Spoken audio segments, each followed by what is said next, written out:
बिस्मिल्लाहिर्रहमानिर्रहीम। अस्सलाम वालेकुम नाज़रीन, आप यूट्यूब चैनल देख रहे हैं। मैं इमरान खान हूं। मैंने नाज़रीन कई दफ़ा पहले भी आपको कहा कि अगर बेवकूफ़ों के सर के ऊपर सींग होते तो मरियम नवाज, इनकी हुकूमत के लोग, ये पंजाब हुकूमत, ये 12 सिंगा होते सारे, इनके सरों के ऊपर 12-12 सींग होते और आपको नजर आ रहे होते। लेकिन बेवकूफ़ों के सर के ऊपर सींग होते नहीं है। और अगर ये सींग होते तो जो लाहौर का DIG है वो 18 सिंगा होता, 12 सिंगा भी ना होता। एतवार वाले दिन जनाब ने प्रेस कॉन्फ्रेंस की है और पुलिस के ऊपर आने वाले दबाव को कम करने की कोशिश की है। चंद चीजें मैं आपको बता देता हूं कि किस किस्म की गेम डाली जा रही है और किन चीजों की प्लानिंग की जा रही है। पहले ये क्या कह रहे थे, जरा गौर कीजिएगा।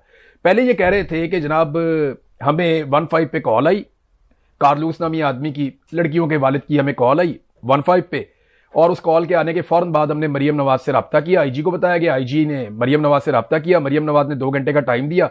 हमने फौरी तौर पे लड़कियों को जाके ट्रेस किया, उनको वहां से बाजियाब करवाया। बाजियाब करवाने का मतलब यह है कि जहां पे लड़कियों को रखा हुआ है वहां से जाकर बाजियाब करवा लिया। और उसके बाद हमने जो मुल्जिमान है उनको एक एक करके ट्रैक एंड ट्रेस सिस्टम के जरिए से, सेफ सिटी के कैमरा के जरिए से, और जो भी उनकी कॉल डाटा रिकॉर्ड्स और मोबाइल फोन की लोकेशंस, उनके जरिए से हमने ट्रेस किया और बड़ी एफिशिएंसी के साथ हमने 2 घंटों के अंदर गिरफ्तारियां भी कर ली। 2 घंटे में हमने बाजियाब करवा लिया और फिर हमने फौरी तौर पे गिरफ्तारियां भी कर ली। ऐसी एफिशिएंसी पंजाब पुलिस ने अपनी खुद ही रिपोर्ट कर दी। अपने मुंह ये मियां मिट्टू बन गए। अब हकीकत क्या है जरा ये मैं आपके सामने रख देता हूं।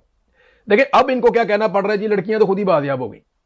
वजह यह है कि यासिर शामी ने गाजी रोड से जाकर यह साबित किया कि एक गाड़ी जिसके अंदर लड़कियों को अगवा करके लेकर जा रहा था रजा डार नामी शख्स, और वहां से गाड़ी भगा रहा था, और वो गाड़ी एक और गाड़ी के साथ टकरा जाती है जल्दबाजी में, और वहां पे लोग इकट्ठे हो जाते हैं। उसका फायदा उठाकर लड़कियां गाड़ी से बाहर छलांग मारती हैं और शोर मचाना शुरू कर देती हैं, जमीन पे लेट जाती हैं, रोला डाल देती हैं कि हमें तो अगवा किया गया है, और रजा डार वहां से भाग जाता है, जिसको आप कहते हैं hit and run case. Police की जबान में इसको हिट एंड रन केस कहते हैं। उसका वहां पे एक मुकदमा और भी दर्ज होना चाहिए, और उस शहरी की जानिब से दर्ज होना चाहिए जो बेचारा फिल्टर हाउस पे खड़ा अगले कई घंटे तक यही देखता रहा कि यार मेरी गाड़ी भी मार के चले गए, मेरा नुकसान भी कर दिया, मेरी छोटी बच्ची भी जख्मी हो गई, और वो भाग भी गया बंदा, और ये लड़कियां भी यहां पे छोड़ के चला गया।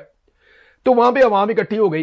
पुलिस वाले बाद में आए, जो बाजियाब शुदा लड़कियां थी, जो बच गई थी, खुद ही अपनी हिम्मत दिखा के, और लोगों ने उनको वहां पे रेस्क्यू किया था। पुलिस आती है, लोगों से उन लड़कियों को लेती है, और लेने के बाद फौरी तौर पर करती यह है कि वहां आसपास की CCTV फुटेज गायब करना शुरू कर देती है। देखिए ना, ज्यादा पुलिस को यह करना चाहिए था, वो CCTV फुटेज को हासिल कर लेते, लेकिन वो DVR ही उठाकर ले गए। उन्होंने कहा जी नहीं, हमें सारा रिकॉर्ड ही गायब करना। हमने, पुलिस ने रिकॉर्ड गायब कर दिया और वकुआ बना दिया कि जनाब हमने जाके एक घर से खवातीन को बरामद किया था। पहला मौकिफ क्या था कि हमने बाजियाब करवाया। अब मौकिफ क्या है कि जी वो बाजियाब तो वो खुद ही बेचारी बाहर आ गई थी, उसके बाद हम वहां पे पुलिस पहुंच गई, पुलिस ने जाके उनको रेस्क्यू कर लिया। बाजियाब करवाने में और रेस्क्यू करवाने में जमीन आसमान का फर्क है। फिर जनाब वो कह रहे हैं जी गिरफ्तारियां हमने खुद ही उनको ट्रेस किया, मुल्जिमान को पकड़ा गया, गिरफ्तार किया गया। और अब वो कहते हैं जी पुलिस ने राब्ता किया और राब्ता करके उन्हें कहा गिरफ्तारी दे दे, उन्होंने गिरफ्तारी दे दी, जाओ वहां रुक जाओ।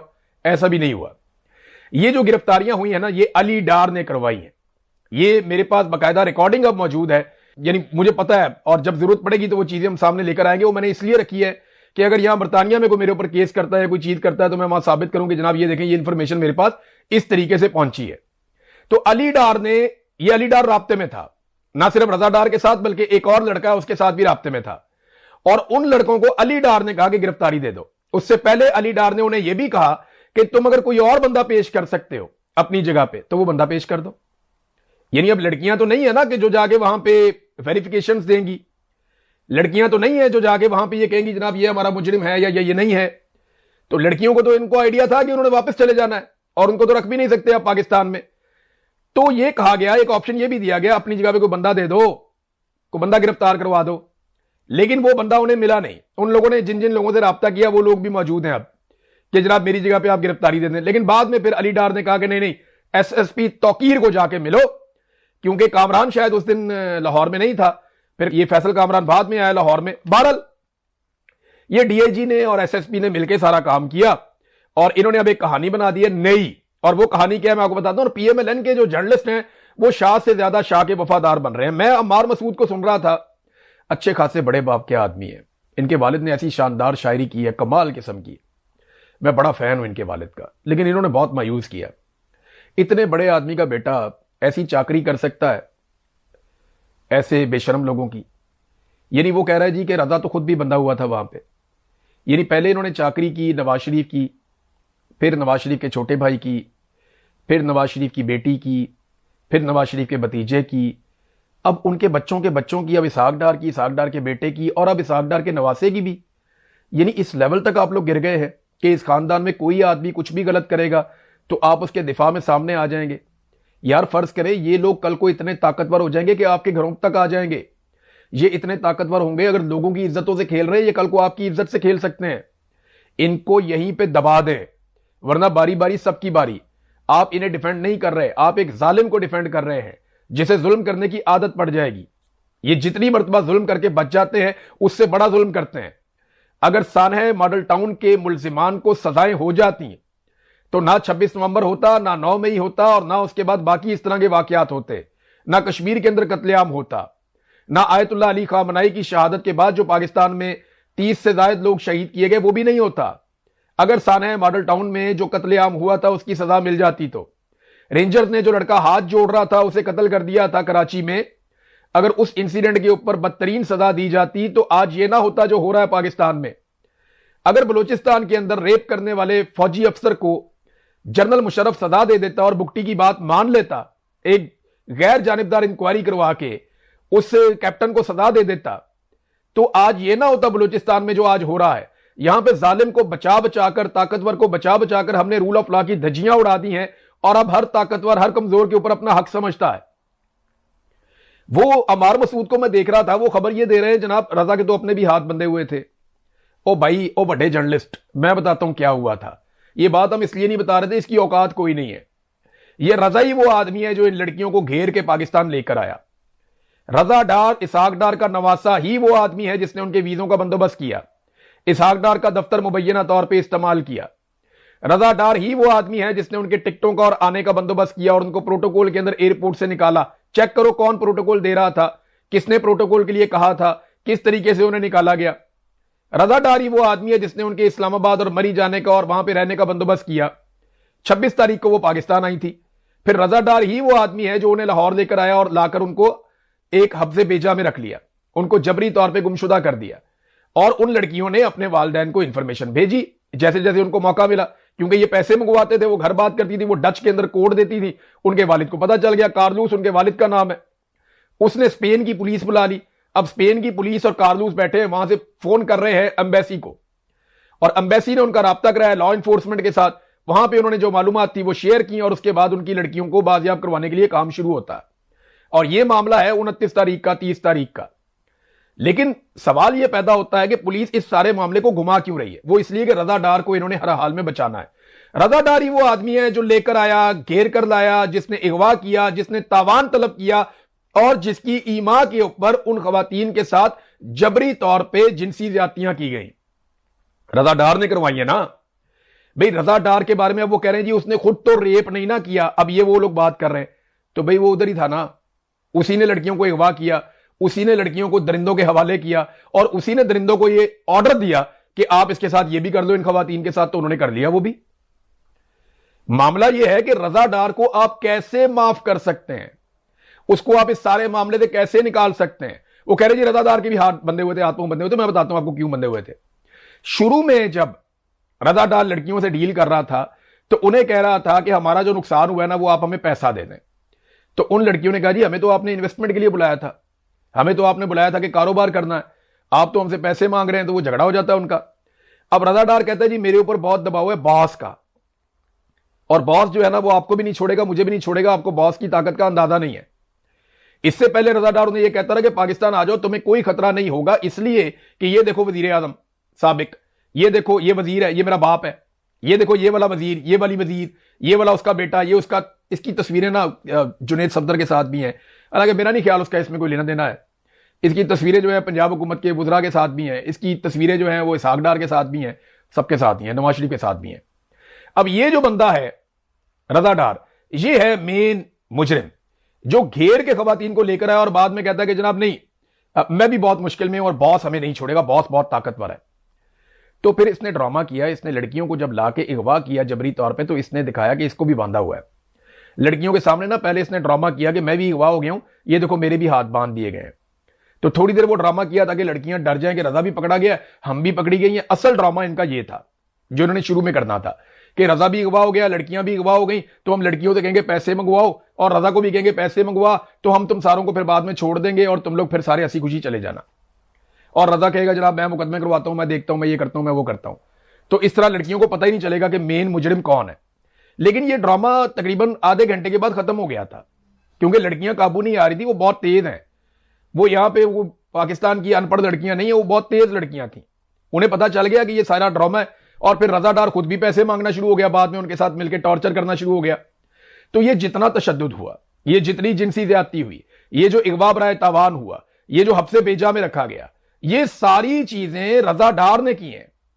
अब बयानिया पता क्या बनाया जा रहा है? पहले तो एक बयानिया ये वाला हो गया कि रजा डार भी बंधा हुआ था, और भाई वो वीडियो भी बनी हुई है, पुलिस के पास सारा कुछ है।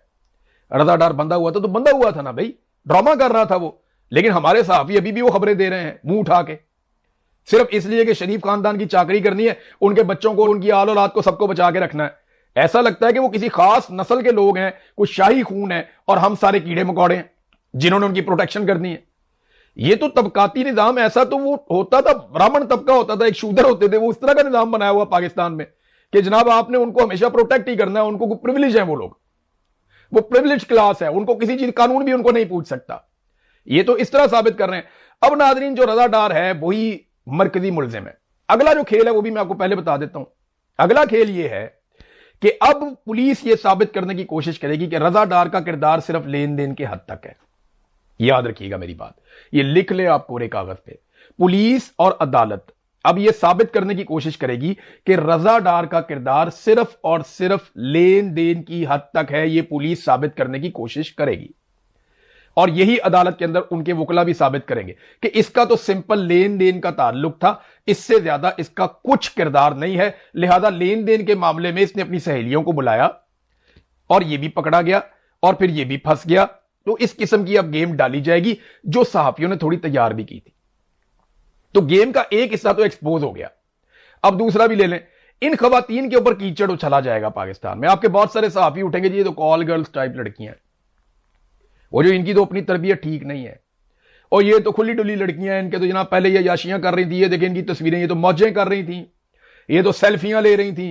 क्या अगवा हुई हुई लड़कियां ऐसी होती हैं? तो भाई 2-3 दिन शुरू में वो अगवा नहीं हुई, 29 तारीख को उनको अगवा किया गया, उसके बाद जो उनका रेप हुआ उसकी तस्वीरें निकालो, या चलो अगर आपने वीडियो निकालनी है या कोई तस्वीर निकालनी है तो वो वीडियो निकालो जहां पे उन्होंने रो रो के पुलिस को स्टेटमेंट दिए दोनों खवातीन ने कि जनाब ये देखो हमारे साथ ये कुछ इन्होंने किया है।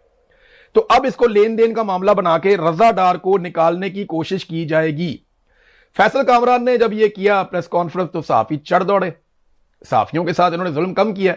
वो इतने प्रोफेशनल और पुराने क्राइम रिपोर्टर्स हैं, वो वहां पे अपने शिकवे शिकायतें उन्होंने शुरू कर दी है कि इन्होंने किया ही बहुत बुरा है, हर एक के साथ तो इन्होंने लड़ाई ली हुई है।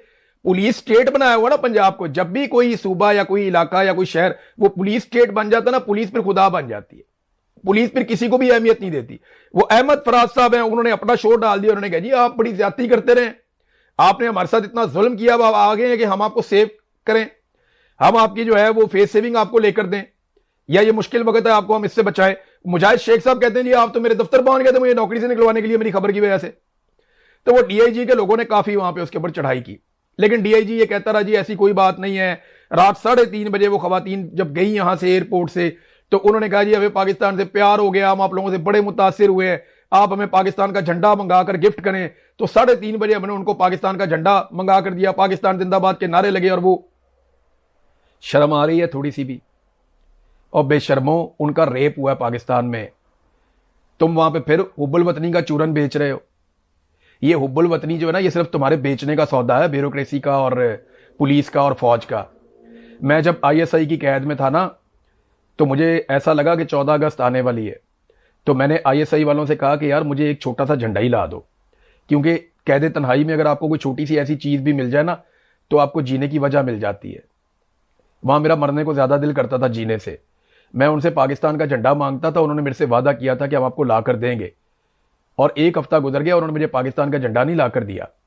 बाद में वो जो खाना डालने आता था उसने मुझे बताया, उसने कहा जी पीछे से इंस्ट्रक्शन आई है कि आपको पाकिस्तान का झंडा भी नहीं देना, कपड़े का इतना था झंडा देते तो क्या फर्क पड़ जाता है इन्हें, ये हुब्बुल वतनी का चूरन जाके ना कहीं और बेचो, ہم میں محب وطن جنہوں نے مار کھائی, اپنے جسموں پہ زخم کھائے, اس کے باوجود پاکستان زندہ باد کا نعرہ لگایا.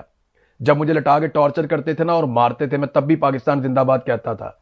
یہ جب ریٹائر ہوں گے نا وہ بے شرم سارے جو مارنے والے تھے, وہ اگر کتابیں لکھیں گے اور ان میں ذرا بھی غیرت ہوئی تو وہ اپنی کتابوں میں لکھیں گے کہ ہم اسے مارتے تھے اور وہ کہتا تھا پاکستان زندہ باد ہے, پاکستان زندہ باد ہے. اور اس پہ مجھے اور مار پڑتی تھی کہ تو پاکستان کا نام نہ لے.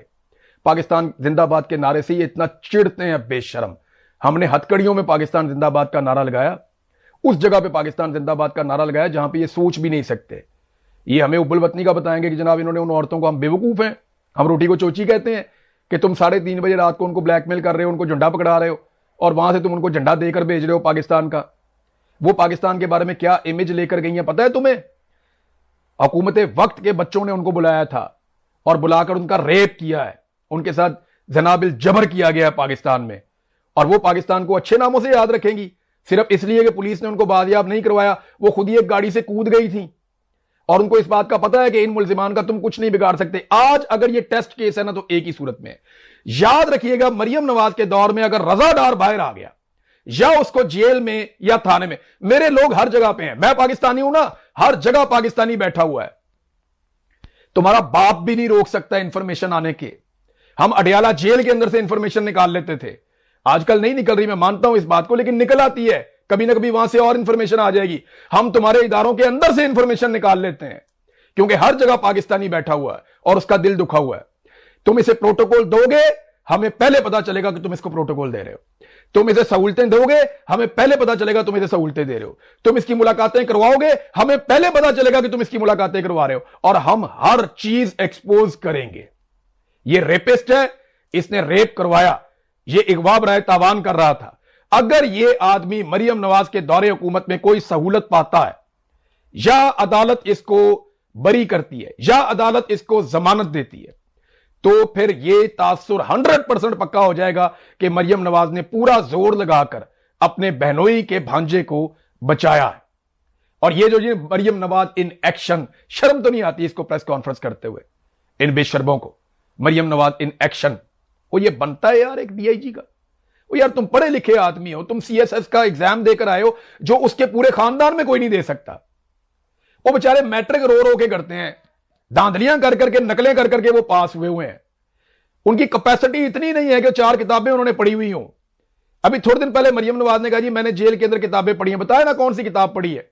یہ مجھے پتا ہے کہ وہاں بہت ساری کتابیں رکھی ہوئی تھی کہ چلو کتاب پڑھ کے اپنا ٹائم گزار لے گی, لیکن اس نے کتاب پڑھ کے ٹائم نہیں گزارا. اس کے پاس موبائل فون تھا چوری کا, جس سے یہ ٹیلی فون کر رہی تھی, گڑیا باجی, پیچھے سب کے ساتھ رابطے تھے. تو بعد میں فون پکڑا بھی گیا اور وہ ویڈیو میں نے دیکھی ہے جب فون پکڑا گیا کیسے انہوں نے دھمکایا بھی تھا. تو ناظرین یہ رضا ڈار کو بچانے کی پوری کوشش کی جائے گی. سمجھیں جب رضا ڈار باہر آیا تو مریم نواز کا انصاف صرف اتنا ہی ہے. اور وہ کہہ رہے ہیں سی سی ڈی اس معاملے کو ڈیل نہیں کرے گی, اس کو پنجاب پولیس ڈیل کرے گی کیونکہ ملزمان کی جیب میں پیسہ ہے. وہ علی زئی نے بڑی زبردست بات کی, یعنی انہوں نے سارا وہ قلم ہی توڑ دیا. اس نے کہا جی سی سی ڈی کا جو پستول ہے نا وہ صرف اس نیفے میں چلتا ہے جس شلوار میں پیسوں والی جیب خالی ہو. شلوار کے اندر بھی ایک جیب ہوتی ہے نا پیسوں والی. اس نے کہا جی جس شلوار کے اندر جو جیب ہے نا وہ خالی ہے نا, اس نیفے میں سی سی ڈی کا پستول چل جاتا ہے. تو اب یہاں پہ الٹا کام ہو گیا. رضا ڈار کا پستول جو ہے یا اسحاق ڈار کا پستول وہ سی سی ڈی کے نیفے میں چل گیا. اب سی سی ڈی جو ہے نا وہ چھپتی پھرے گی. مارو بندے, غریبوں کو تو آپ مار سکتے ہو, جب مرضی مار سکتے ہو, چھوٹے موٹے مجرموں کو آپ پار کر سکتے ہو, لیکن حکمران خاندان پہ ہاتھ ڈالنا, انہیں روکنا, یہ آپ کے بس کی بات نہیں. ہم روکیں گے پاکستانی انشاءاللہ. ہمیں پتہ ہے یہ آگ ہمارے دروازوں تک آئے گی, لیکن ہم اس آگ کو روکیں گے اور ایسا بجھائیں گے کہ دوبارہ یہ آگ لگے گی نہیں. اب تک اتنے اپنا خیال رکھیے گا, اپنے چینل کا بھی اللہ حافظ.